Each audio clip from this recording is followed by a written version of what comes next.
마태복음 1장 18절부터 25절까지.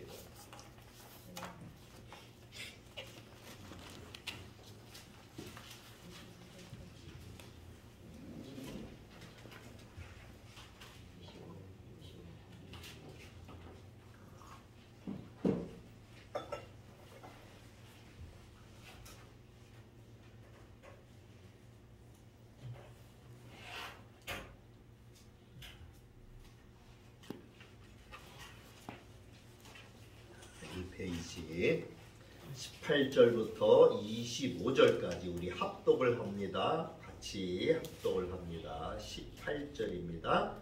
예수 그리스도의 나심은 이러하니라.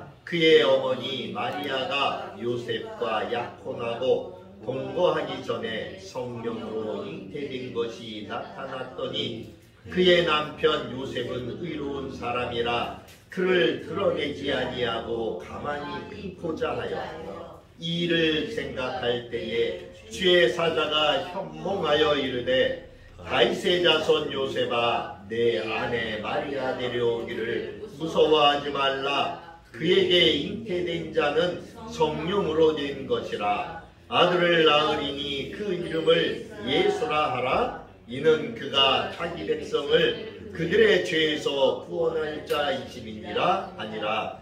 이 모든 일이 된 것은 주께서 선지자로 하신 말씀을 이루려 하심이니 이르시되 보라 처녀가 잉태하여 아들을 낳을 것이요 그 이름을 임마누엘이라 하리라 하셨으니 이를 번역한즉 하나님이 우리와 함께 계시다 함이라.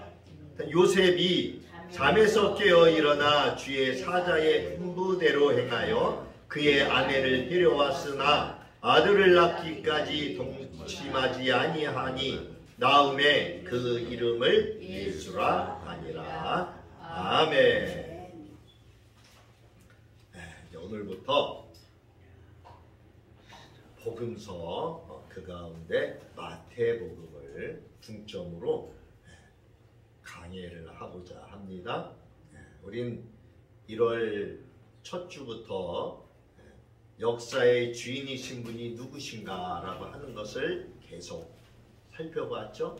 그래서 이스라엘 주변에 있는 나라들이 어떻게 망하고 또 그 망한 것이 그냥 망한 것이 아니라 하나님께서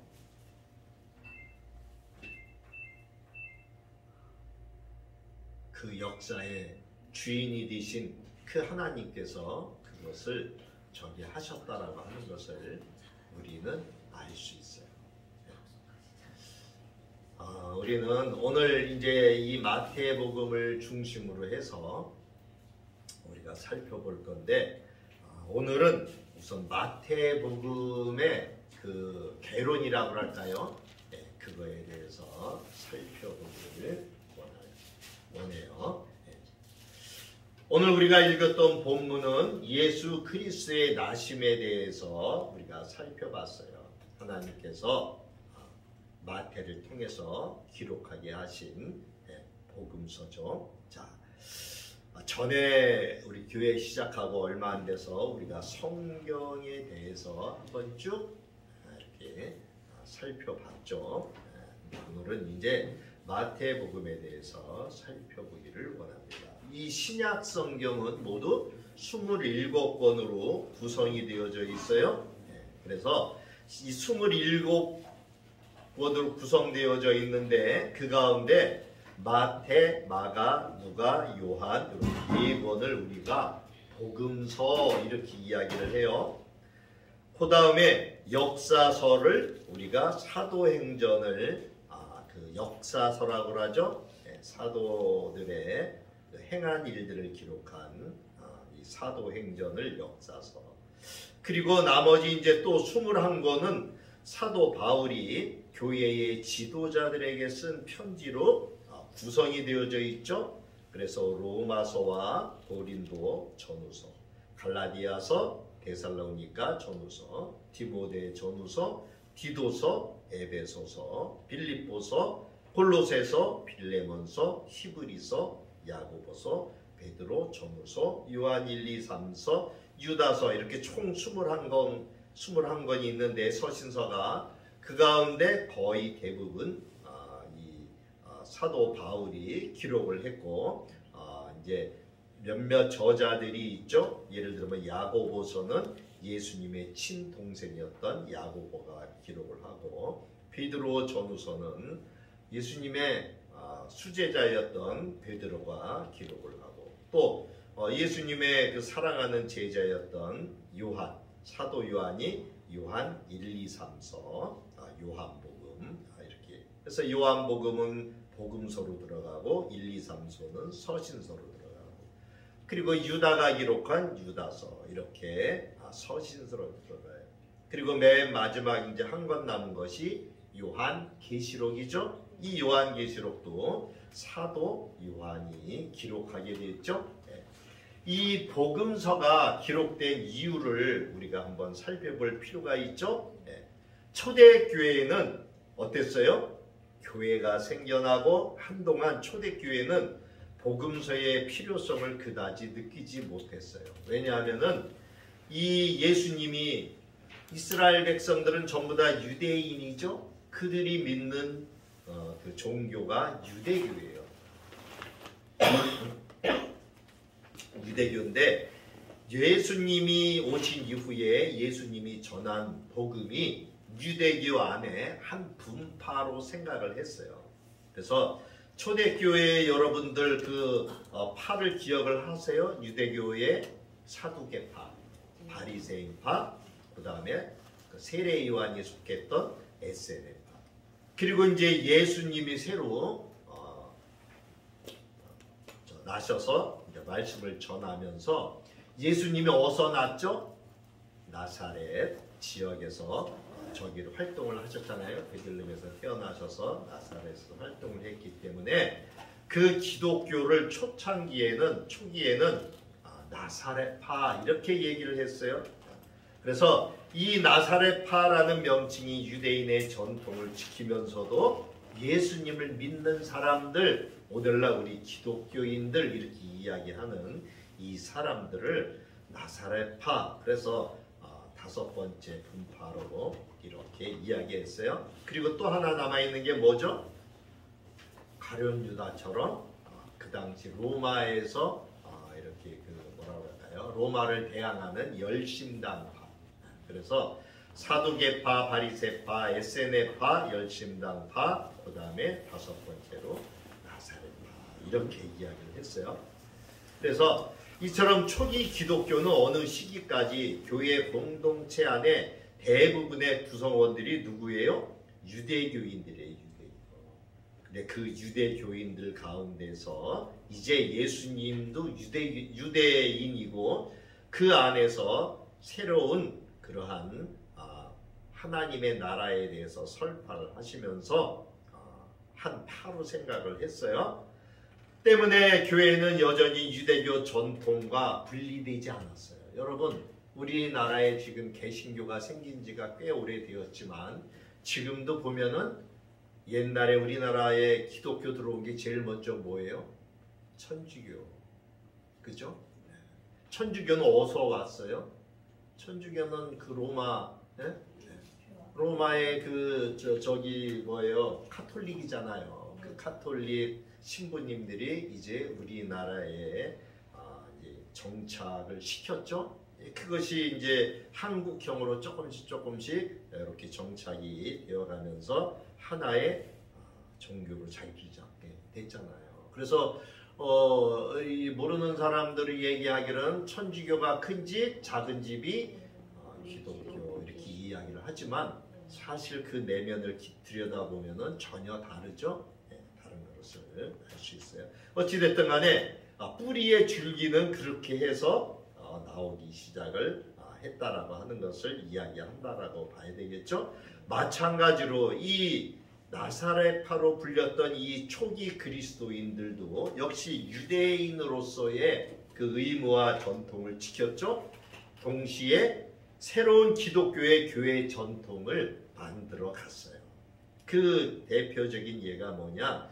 그 당시에 그리스도인들이 안식일도 지키고 주일도 지켰다는 거예요.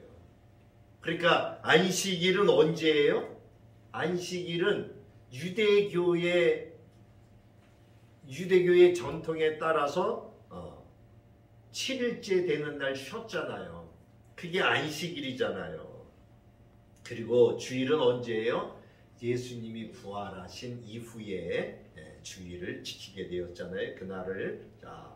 따라서 이때까지만 해도 교회는 구약의 전통과 예언에도 익숙해져 있고 또 예수 그리스도의 행적에 대해서도 증인된 사람들이 대부분이었기 때문에 복음서의 필요성에 대해서 그다지 크게 느끼지 않았어요.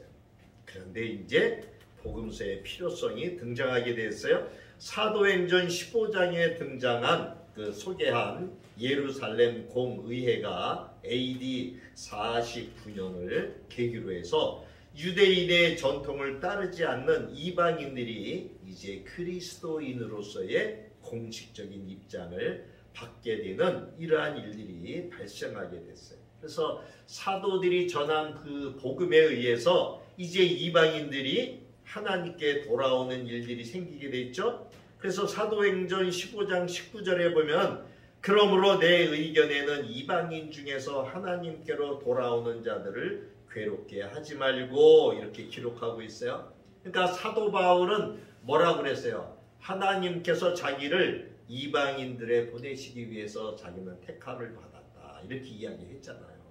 그래서 이방인들에게 복음이 전파되어지고 이방인들이 이제 예수님을 믿는 이러한 그리스도인들이 생겨나면서 이 유대인의 전통을 따르지 않고 이제 새로운 그러한 그리스도교로서의 어떤 이러한 것이 필요하게 된 거예요. 이와 동시에 사도 바울을 중심으로 한 이방인 전도가 이제 계속 본격화되었죠. 이때가 대략적으로 예수님 돌아가신 지 20-30년경 후예요. 보통 한 20-30년 아니 30-40년경 후라고 보면 되겠죠. 예수님이 AD 30년경에 돌아가셨으니까 대강 한 60-70년경에 이제 이방인 전도가 본격적으로 이렇게 전달이 되죠. 그래서 이 복음 전도자들은 유대교의 전통을 알지 못하는 이방인들에게 그 복음을 전하기 위해서 예수님과 그 예수님의 사역에 대해서 소개하는 그러한 책의 필요성을 느끼게 됩니다. 그래서 이때부터 이제 복음서가 본격적으로 쓰여지기 시작을 해요. 이처럼 이 복음서가 있기 전부터 교회는 이미 먼저 존재했죠. 최초의 복음서는 마가복음이에요. 우리 마가복음은 2019년도인가 한번 했던 것 같아요. 기억으로. 그래서 최초로 먼저 기록되어진 것이 마가복음인데 이 마가복음이 기록되기 전인 약 30년 전부터 교회는 이미 복음을 전하고 있었어요. 그래서 신약 성경의 대부분을 차지하는 사도들의 서신서들은 복음서보다 훨씬 이전에 쓰여진 이러한 기록들이라고 하는 것을 우리가 알 필요가 있어요. 또 심지어 마지막 복음서였던 요한복음은 교회가 생겨난 지 약 60년이 지난 AD 85년에서 90년경에 사도 요한에 의해서 쓰여졌어요. 그래서 이처럼 초기 기독교는 어느 시기까지는 복음서의 필요성을 느끼지 못했지만 시간이 어느 정도 흐른 뒤에 이 복음서의 필요성을 느끼게 돼요. 그래서 이 복음서가 필요한 이유는 우리가 지금 앞에서 말씀을 드렸던 것처럼 신약 성경에 4개의 복음서가 있죠. 그래서 왜 굳이 신약 성경에 복수의 복음서가 있어야 하는가 하는 질문을 가질 수도 있어요. 그러나 실질적으로 우리가 이 복음서는 이 4개의 복음서 외에도 더 많이 있었어요. 그래서 이 외경에 카톨릭은 외경도 이 성경으로 인정을 하죠. 그 외경에 속해 있는 도마가 쓴 도마복음, 또 베드로복음, 또 마리아복음 이런 다른 복음서들도 있었어요. 그래서 이 당시에 보면은 이 네 개의 복음서 외에도 많은 복음서들의 존재가 있었고, 또 이것이 의미하는 바는 당시에 그 상황의 복음서의 필요성이 상당히 컸다라고 하는 것을 우리가 알 수 있어요. 이 각 복음서들은 그 수신자들이 전부 다 달라요. 그래서 각각의 복음서들은 서로 다른 수신자들이 처한 그 현재적인 상황, 그리고 그들의 문화적인 특수성을 고려한 기록의 목적을 가지고 있었어요. 그래서 그 가장 대표적으로 우리 사복음서 가운데 마태복음과 누가복음을 가지고 기록 그 설명을 좀 드리도록 하겠습니다. 이 두 복음서의 1차 수신자는 마태복음의 경우는 누구를 대상으로 쓰여졌나? 마태는 유대인이었었죠. 성경에 보면은 세리로 나오죠. 세금을 걷는 사람이었어요. 그래서 이 마태는 예수님을 만난 이후에 자기의 같은 동족이었던 유대인들을 향해서 이 복음을 쓰게 돼요. 그래서 예수님이 누구다? 너희들이 그렇게 기다리던 메시아다라고 하는 것을 중점적으로 부각을 시켜요. 근데 누가복음은 바울과 또 그 같이 이 복음을 전했던 이 누가가 기록하게 되잖아요. 그래서 이 대상이 누구예요? 마태복음은 유대인들을 대상이지만 이 누가복음은 이방인들을 대상으로 쓰여졌다는 거예요. 그래서 이들이 처한 그 현재적인 상황, 문화적인 배경은 서로 달랐지만 이들 모두에게는 복음의 필요성이 동일하게 필요했죠. 그래서 이 두 가지 복음서는 기록적 기본적인 기록 목적, 즉 예수 그리스도의 행하신 일과 더불어서 하나님의 구원의 계획을 알려주는 그러한 동일한 목적은 같이 공유를 했어요. 그렇지만 그것을 소개하는, 펼쳐내는, 이야기하는 방식은 수신자가 서로 달랐기 때문에 차이점이 있다라고 하는 거예요. 그런 연고로 마태복음 같은 경우에는 구약 성경의 또 구약의 관습에 익숙해져 있던 유대인들에게 그 이야기를 전하기 위해서 구약의 말씀을 많이 인용을 하죠. 유대인들은 구약 성경만 봤으니까.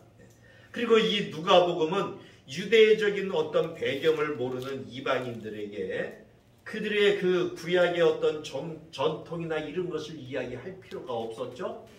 그보다는 누구에 대해서? 예수에 대해서 더 그가 행한 일, 표적 이런 것들에 대해서 기록을 했어요. 그래서 이 마태나 또 마가나 누가나 이 요한 그들 모두가 최적화되어 있는 그러한 방식으로 복음서를 기록하게 돼요. 또한 이 마태복음과 누가복음에 모두 동일하게 예수님의 족보가 등장하는데 이 족보를 기록하는 관점도 서로 다르게 봤어요. 마태복음 같은 경우에는 유대인들에게 있어서 그들의 조상 가운데서 족보적으로 가장 중요한 인물이 누구예요? 아브라함과 다윗이에요. 그래서 다윗은 통일을 시켰잖아요. 이스라엘을, 그죠? 통일 국가를 만들었어요. 아브라함은 믿음의 조상, 즉 이스라엘이라고 하는 나라의 시조가 되잖아요. 그래서 아브라함과 다윗과 예수와의 관계가 어떻게 되느냐, 이것을 기록을 해요. 그래서 오늘 이 마태복음 1장 1절을 보면은 아브라함과 다윗의 자손 예수 그리스도의 계보라, 이렇게 기록하고 있어요. 그래서 유대인들이 아브라함과 다윗을 어떻게 생각하고 있는지를 우리가 알 수 있고, 또 그 아브라함과 다윗이 유대인들에게 얼마나 중요한 그러한 존재인가를 알 수 있죠. 바로 거기에서 예수 그리스도가 태어났다라고 하는 것을 기록하고 있어요. 그래서 마태복음 1장 1절부터 17절까지를 보면은 누구는 누구를 낳고 누구는 누구를 낳고 계속 낳는 이야기만 쭉 나오죠. 그래서 그 17절에 보면 그런즉 모든 대수가 아브라함부터 다윗까지가 14대인데 다윗부터 바벨론으로 사로잡혀 갈 때까지 14대요. 바벨론으로 사로잡혀간 후부터 다시 예수 그리스도에게까지가 14대다라고 하는 것을 그 족보를 계보를 기록하고 있어요. 그러면서 이제 그 예수 그리스도가 누구다라고 하는 것을 이야기하고 있어요. 그렇지만 누가복음은 달라요. 누가복음은 특이하게도 예수가 누구인지를 먼저 이방인들이니까 예수를 모르는 다른 나라 사람들이니까 그들에게 대해서 예수가 누구인지를부터 시작을 해서 거꾸로 올라가요. 그래서 어머니 마리아를 따르는 모계 중심의 족보로 올라가요. 그래서 결국에는 이 족보가 올라가면은 인류의 조상인 아담, 그리고 그 아담을 누가 지었느냐? 하나님께서 지었다라고 하는, 즉 예수부터 거꾸로 위로 상향으로 족보가 올라가는 이러한 방식으로 기록되어져 있어요. 그래서 누가복음 3장에 가면 23절에 보면 예수께서 가르치심을 시작하실 때에 30세쯤 되시니라 그러면서 사람들이 아는 대로는 요셉의 아들이니 요셉의 위는 헬리오 그러면서 이제 거꾸로 위로 쭉 그 위는 누구요? 그 위는 누구요? 이렇게 올라가요. 그래서 누가복음 3장 38절에 가보면은 그 위는 에노스요, 그 위는 셋이요, 그 위는 아담이요, 그 위는 하나님이시니라. 이렇게 해서 마태복음에 기록되어져 있는 족보하고는 전혀 다른 그러한 족보를 소개하고 있죠. 그래서 이 마태복음과 누가복음은 복음의 그 독자가 누구냐 하는 그 차이에 다르기 때문에 기본적으로 복음서를 같이 공유한 부분이 있지만 수신자를 고려해서 서로 다른 방식의 기록되어져 있는 이러한 것을 우리가 볼 수 있다. 그래서 여기서 우리는 이러한 예를 통해서 신약 성경이 왜 굳이 이러한 다른 복음서, 이 복음서를 4권의 복음서가 필요했는가라고 하는 것을 살펴볼 수가 있어요. 그래서 이제 이 복음서의 출처를 한번 살펴본다면은 교회가 탄생한 30년대와 최초의 복음서인 마가복음이 기록되어진 60년대 사이에 공백기간 이 30년 동안 교회는 어떤 방식으로 이 복음을 전했을까? 그러한 의문점이 생기죠. 예수님이 돌아가시고서 AD 30년에 돌아가시고 최초로 복음서가 기록된 마가복음이 기록된 60년대 정도를 생각을 한다면 그 30년 동안 어떻게 돼 있어요? 성경이 없었어요. 그죠? 복음서가 없었어요. 그러니까 그러면 구약만 전했을까요? 아니겠죠. 예수를 믿는 그리스도인들이 많이 탄생을 했는데 그들에게 구약만 가지고 이야기를 했었을까요? 아니라는 거예요. 그래서 그들에게 복음서는 없었지만 예수를 모시고 다녔던 예수의 제자들, 그 제자들이 구전으로 전해준 예수에 대한 이야기, 또 그 예수의 제자들을 따라다니는 속제자들, 그들이 전해준 그 복음, 계속 그 제자들이 생겨났겠죠? 그들이 예수를 따라다녔던 그 12제자와 또 예수를 만났던 그 외에 우리 성경에 보면은 예수님의 12제자 외에 또 70 문도들도 있었잖아요. 예수에 대해서 전했던 뿐만 아니라 많은 사람들이 예수를 따랐잖아요. 예수님이 돌아가신 이후에 비로소 그가 부활하시고 그가 하늘에 승천되는 것을 본 예수님의 제자들과 그 외에 예수를 따르는 무리들이 예수에 대해서 계속 증거했겠죠? 그래서 교회 가운데에 이제 구전으로 전해져 내려오는 예수 그리스도에 대한 복음의 내용들이 존재했기 때문에 비록 책으로는 기록되어지지 못했지만 이러한 것이 계속 전달이 되었고 이것이 이제 자료의 형태로 이게 이제 정리가 되었겠죠. 그것들이 전달되었을 기록, 그러한 가능성들이 크다는 것을 우리가 유추해 볼 수가 있어요. 그래서 초대 교회에 전한 이러한 메시지를 우리가 캐리그마라고 이야기를 해요. 그래서 이 캐리그마라고 하는 것은 복음서가 쓰여지기 이전의 교회에서의 설교, 또 복음 전도에서의 현장에서의 과연 어떤 이야기가 전해졌는가, 이것에 대한 질문, 이러한 것들을 기록한 이러한 문서, 자료들이 바로 캐리그마다. 이러한 것을 우리는 살펴볼 수가 있어요. 이때 이 캐리그마에 담겨져 있는 내용은 세 가지 주제들을 가지고 있었어요. 그 첫 번째가 뭐예요? 바로 구약에서 예언된 약속의 성취가 누구다? 예수다. 이 내용을 기록을 했겠죠. 그래서 이것은 메시아와 관련된 메시지를 이야기하죠. 그 내용은 예수님께서 구약의 약속을 성취하시기 위해서 오신, 이 땅에 오신 메시아라고 하는 것이 바로 그 주제였어요. 또 한 가지 주제는 뭐냐? 예수 그리스도께서 그래서 어떠한 사역을 하셨다라고 하는 사역에 관한 메시지겠죠. 그래서 예수님께서 공생의 기간 동안 행하신 그 기사, 또 이적, 표적, 또 가르치심, 천국 복음을 전파하신 그 사역, 그리고 예수의 고난당하심과 십자가에서 죽으심, 그리고 부활과 승천에 관한 그러한 기록들이겠죠.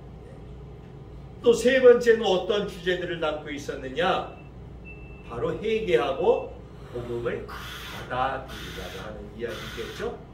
메시아로서 오신 예수님을 영접하고 영원한 생명 곧 구원을 얻으라는 이러한 촉구를 하는 메시지예요. 그래서 이 캐리그마에는 바로 이 세 가지 기본 주제들을 담고 있다. 첫 번째가 바로 약속의 구약에서 예언된 약속의 성취, 두 번째 예수 그리스도에 대한 사역, 세 번째 회개하고 복음을 받아들이다.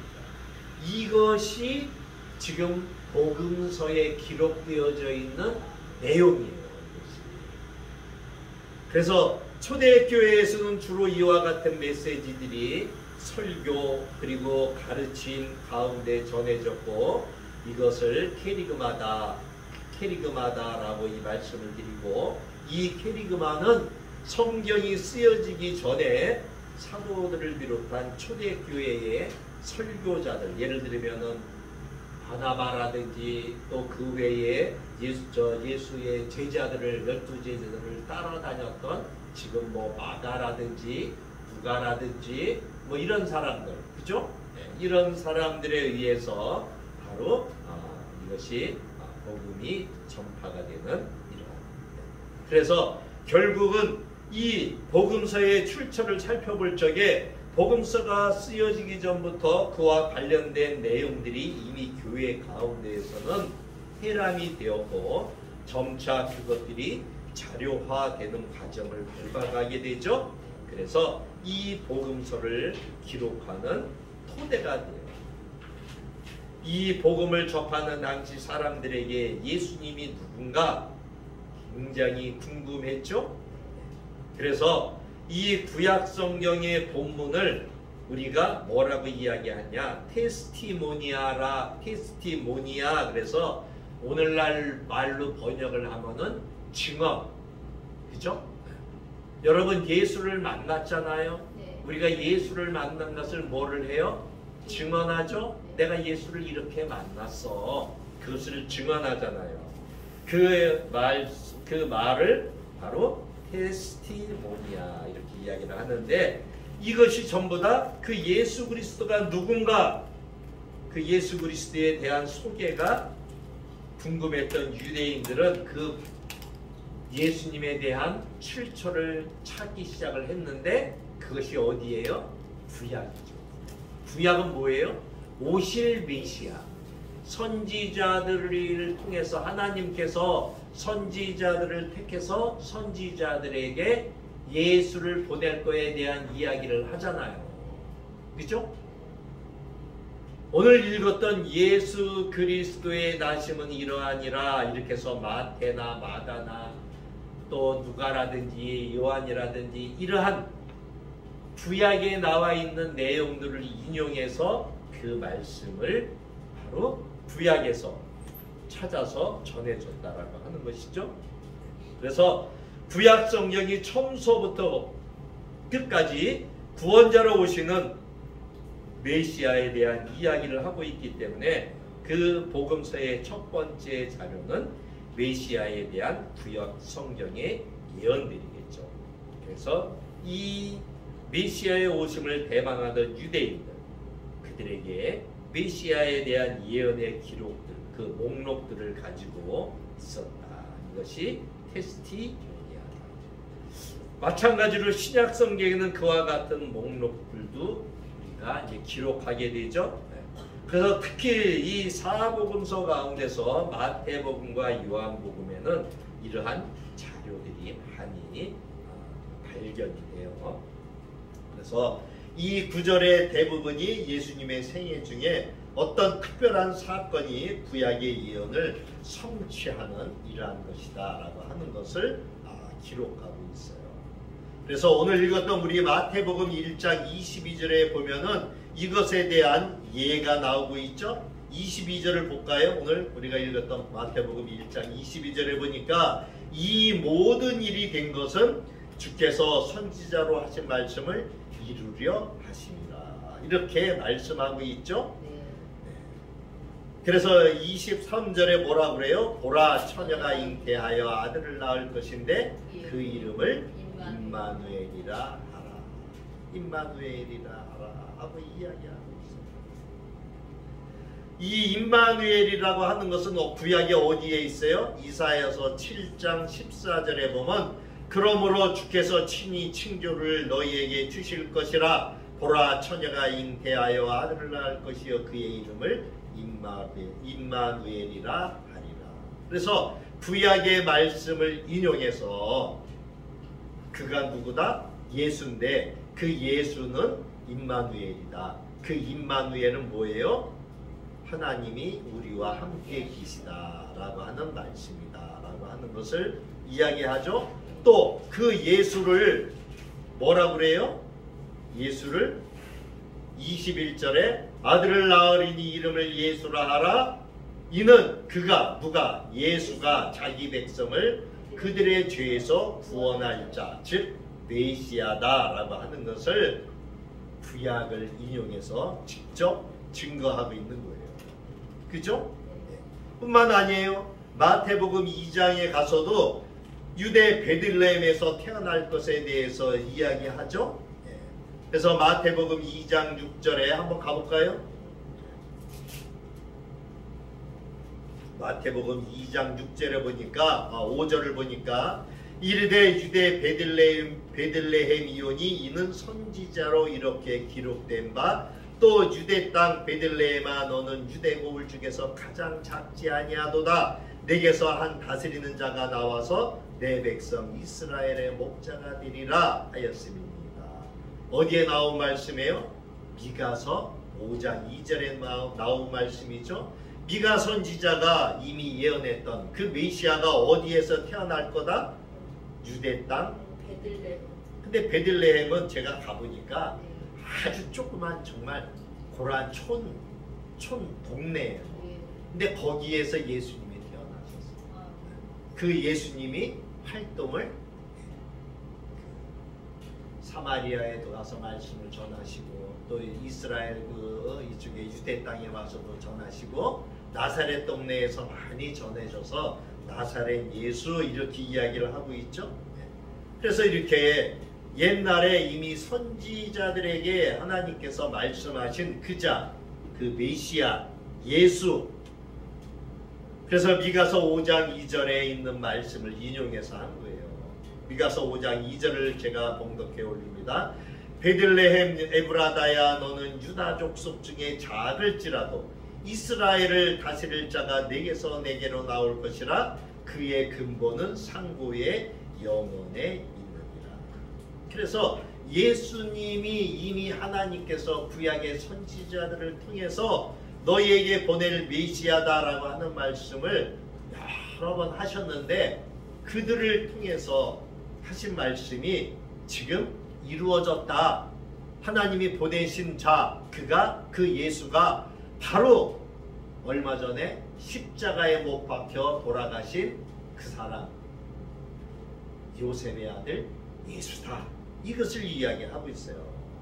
뿐만이 아니에요. 마태복음 2장 15절에도 가면 헤롯이 죽기까지 거기 있었으니 이는 주께서 선지자를 통하여 말씀하신 바 애굽으로부터 내 아들을 불렀다 함을 이루려 하심이라. 여기서 애굽으로부터 아들을 불렀다고 그랬어요. 근데 이 말씀을 누구에게 주셨냐 하면 호세아 선지자에게 또 주셨어요. 호세아서 11장 1절에 보면 이스라엘이 어렸을 때에 내가 사랑하여 내 아들을 애굽에서 불러냈다. 이렇게 말씀하고 있어요. 뿐만이 아니에요. 요한복음 1장 23절에도 보면은 나는 선지자 이사야의 말과 같이 주의 길을 곱게 하라고 광야에서 외치는 자의 소리라 세례 요한이 이야기했잖아요. 여기 보면은 이사야 선지자가 벌써 그렇게 이야기했다 하는 이야기예요.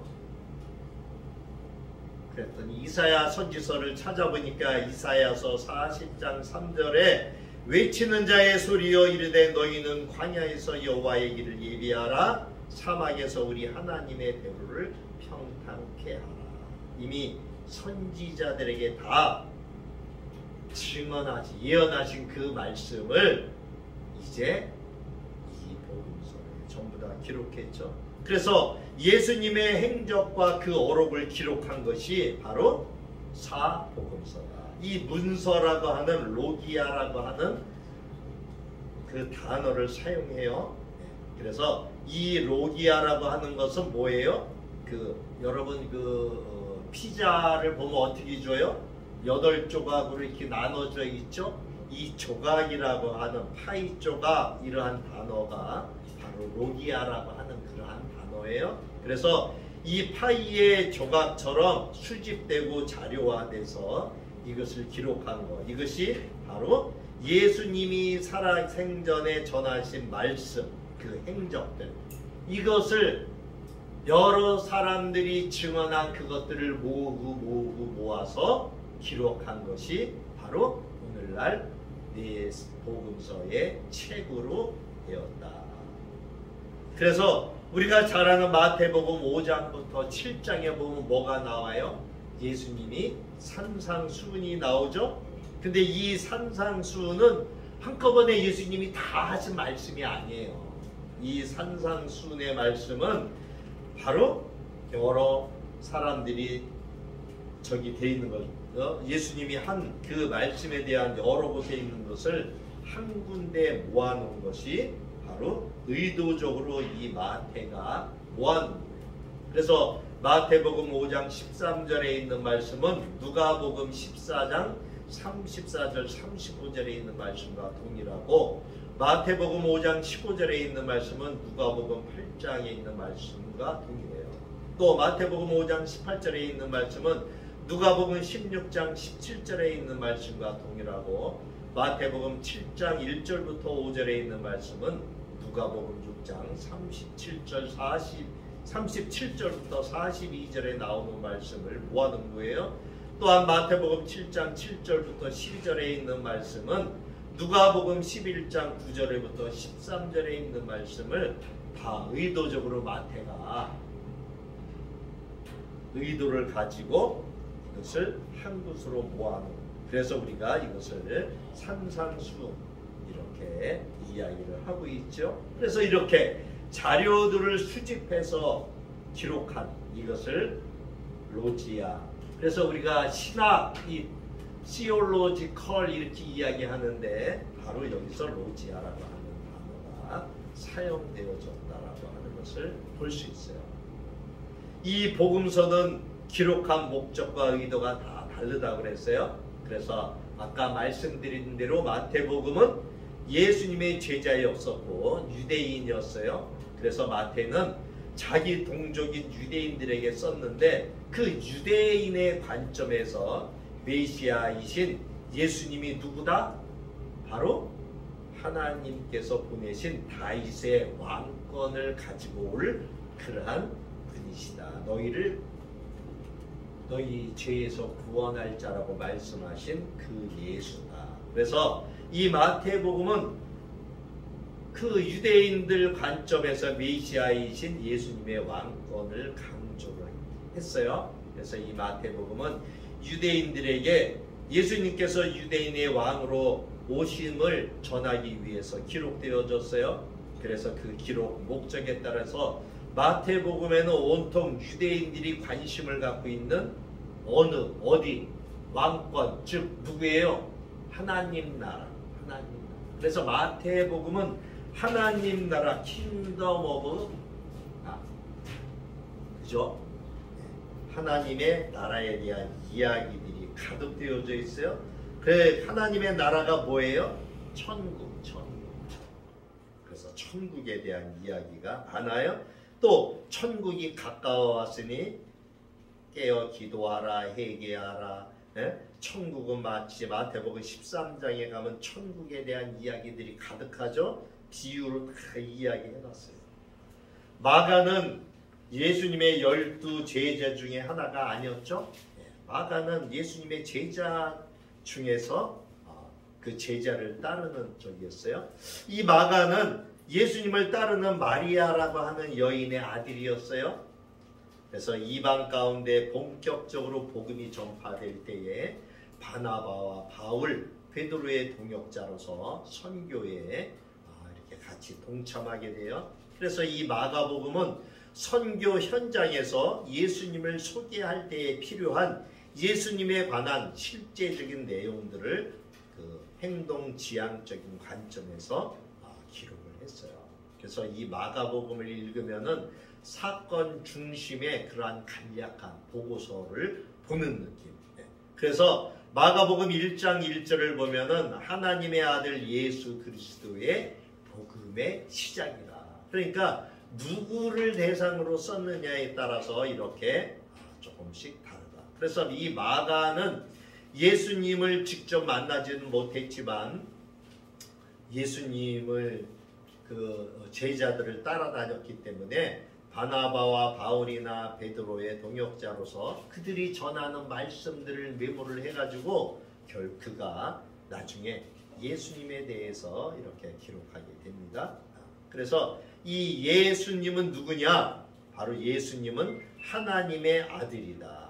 그리고 그 예수님이 사람들을 찾아서 그들을 섬기기 위해서 오셨다. 그래서 예수님의 종 되심을 이야기하죠. 그래서 이 마가복음에 보면은 종에 대한 이야기를 많이 이야기해요. 그래서 마가복음은 바로 이 고난당하는 사람들에게 그들의 고난에 함께 하시고 그들을 섬기시는 분이 예수님입니다. 그래서 그 예수님을 소개하기 위해서 기록되어져 있어요.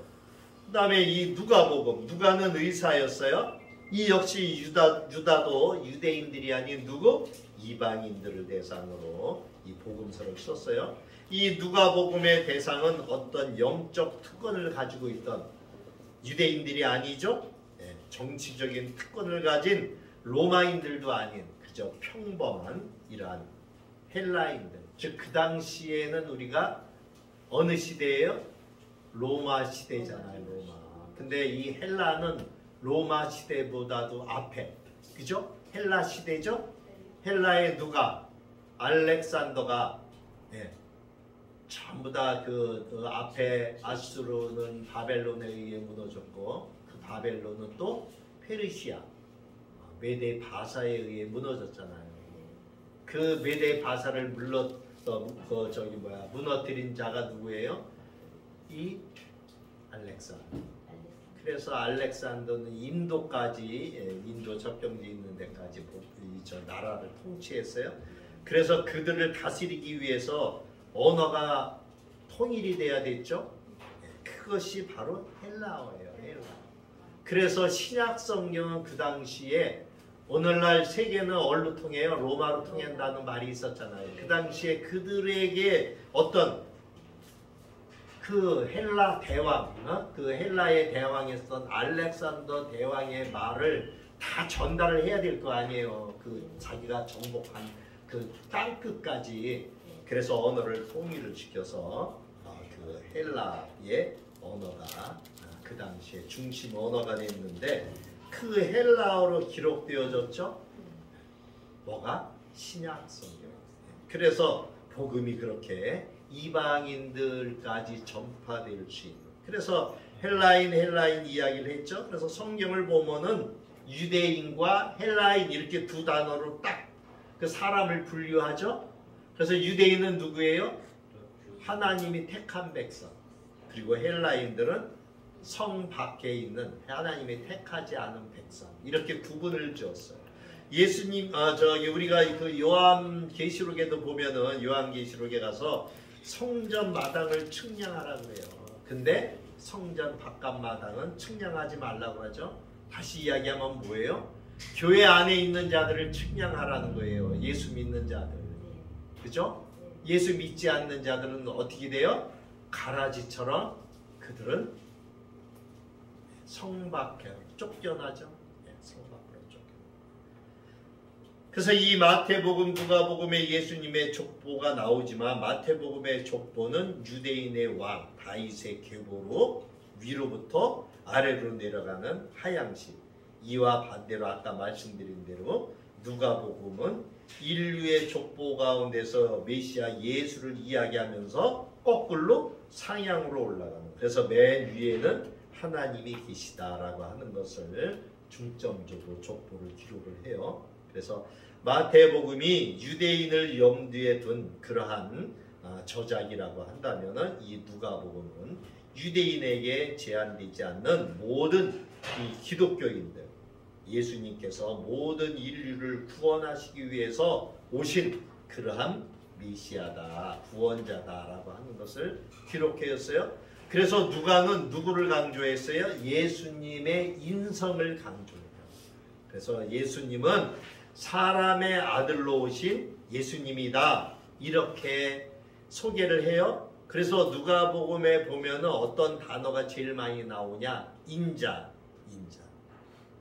인자는 안식일의 주인이다. 인자가 와서 먹고 마시고 할 적에 예수님은 자신을 누구로 소개하고 있어요? 인자.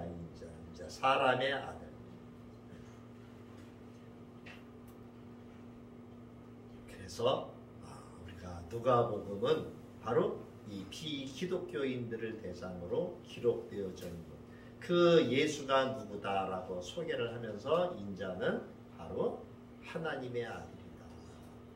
그래서 누가복음 9장 58절에 보니까 인자는 머리 둘 곳이 없더라. 왜? 사람들이 믿어주지 않기 때문에 예수를 모르는 자들, 이러한 자들을 위해서 예수님은 십자가를 지셨지만 그들은 예수를 모르죠. 그래서 예수님은 본인이 머리 둘 곳이 없는 그러한 사람이라고 자신을 이야기하고 있어요.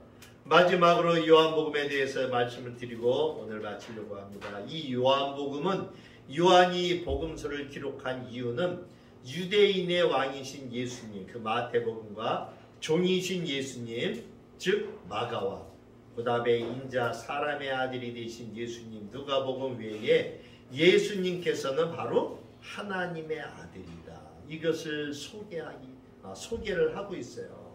그래서 요한복음 1장 32절에 요한이 또 증언하여 이르되 내가 보매 성령이 비둘기같이 하늘로부터 내려와서 그의 위에 머물렀더라.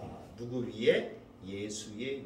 그래서 이 세례 요한이 나도 그를 알지 못하였으나 나를 보내어 물로 세례를 베풀라 하시니가 그 이가 나에게 말씀하시되 성령이 내려서 누구 위에든지 머무는 것을 보거든 그가 곧 성령으로 세례를 베푸는 이인 줄 알라 하셨기에 내가 보고 그가 하나님의 아들이심을 증언하였노라.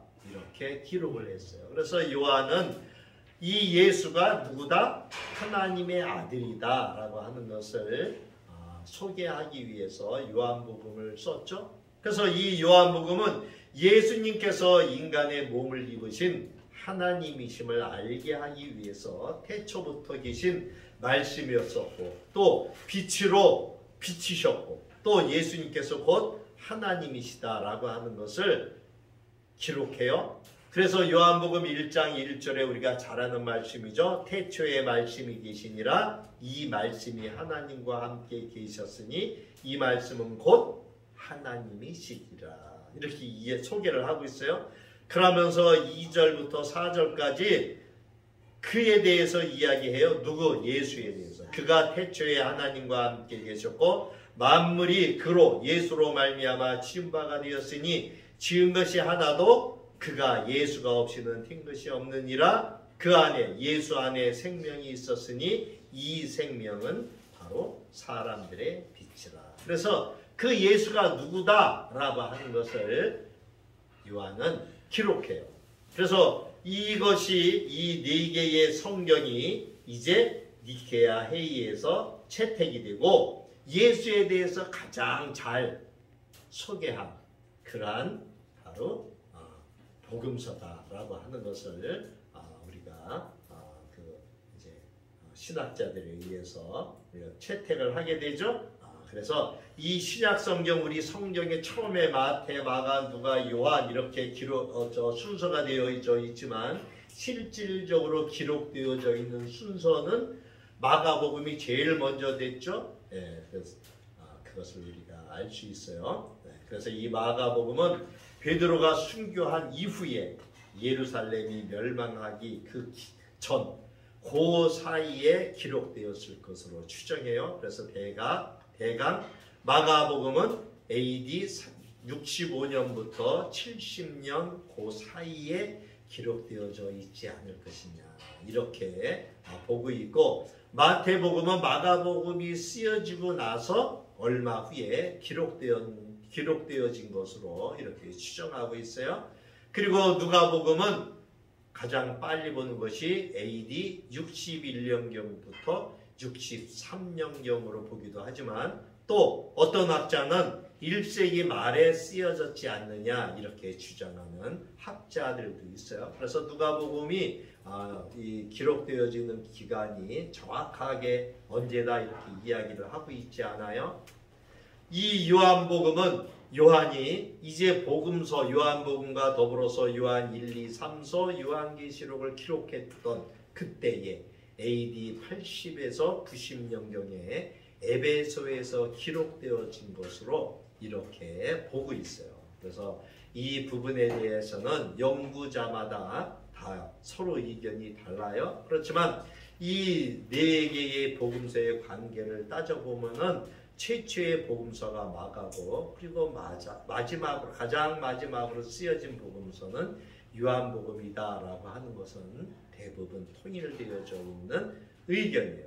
그리고 이 네 복음서 가운데서 특별히 세 개 마태, 마가, 누가복음은 공관복음이다라고 이야기를 해요. 이 공관복음이라고 하는 것은 같은 관점에서 이렇게 기록되어졌다라고 하는 그러한 뜻을 가지고 있어요. 그래서 이 공관이라고 하는 이 시놉시스라고 하는 단어로 헬라어 단어를 썼는데 이거는 함께 보는 눈들이라는 그러한 의미를 가지고 있어요. 그래서 이 공관복음은 함께 보는 눈들이라는 의미처럼 같은 관점에서 다 보았던 복음서라는 뜻을 가지고 있어요. 그래서 요한복음을 제외한 마태, 마가, 누가 세 복음서를 우리는 공관복음이다 이렇게 이야기하고 있어요. 그래서 특별히 마가복음에 있는 661절 중에서 무려 606절이 마태복음의 동일한 형태로 기록되어져 있어요. 그래서 마가복음을 보든지 마태복음을 보든지 두 복음서에는 같은 내용의 중복이 많다. 그 대신 마태복음은 유대인을 대상으로 기록되었기 때문에 구약의 성경을 많이 인용을 했죠. 그래서 마태복음은 아주 길죠. 마태복음이 몇 장까지 있죠? 28장? 28장까지 있나요? 네. 거기에 비해서 마가복음은 16장? 17장? 16장? 16장인가 되어 있죠? 그래서 어찌됐든 간에 마가복음을 토대로 해서 마태는 그 말씀을 많이 기록을 하고 거기에다가 유대인들이 가장 잘 알고 있는 이 구약 성경을 가장 많이 기록을 인용을 했다라고 하는 것을 우리가 볼 수 있어요. 그래서 이 마태복음의 저자는 바로 세리 마태. 거기에 대해서는 모든 학자들이 이견이 없어요. 그래서 이 세리는 아까 말씀드린 것처럼 세금을 걷는 그러한 사람이었었기 때문에 그 당시에 유창하게 헬라어를 구사할 수 있었어요. 또 이 문서를 작성하고 관리하는 능력도 갖추고 있었어요. 이 세리가, 이 마태가. 그래서 이 마태복음에서 사용된 헬라어가 바로 그 당시 아까 말씀드린 것처럼 1세기경 팔레스틴 지역 그 중에서도 갈릴리 지역에서 널리 사용이 되어져 있는 이 헬라어로 기록되어져 있는 거예요.